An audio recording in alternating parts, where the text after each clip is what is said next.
Nekako s jeseni 1990. godine, posle svih decenija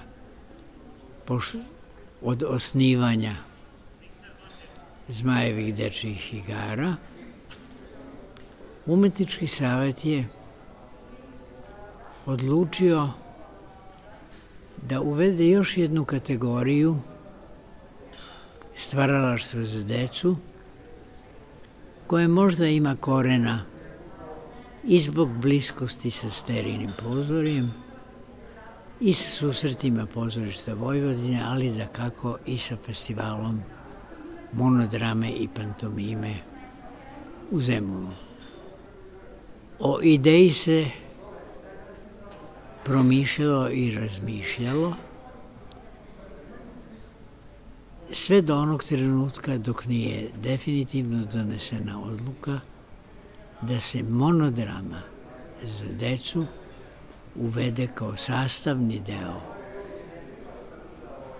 programa Zmajevih dečijih igara, koje bi na taj način trajale tokom čitave godine.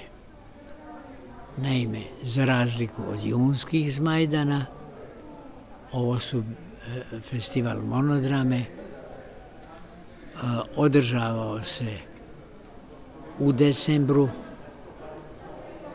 pre svega zbog Zmajevog rođendana koji je 6. decembar, pa nadalje. I imao i ostavio do dana današnjeg i tekako značajnih rezultata u literaturi za najmlađe, ulazeći i na taj način ne u obaveznost, nego u nešto što se zove trajanje, trajnost i jedan novi, neslučajni kvalitet Zmajevih dečijih igara.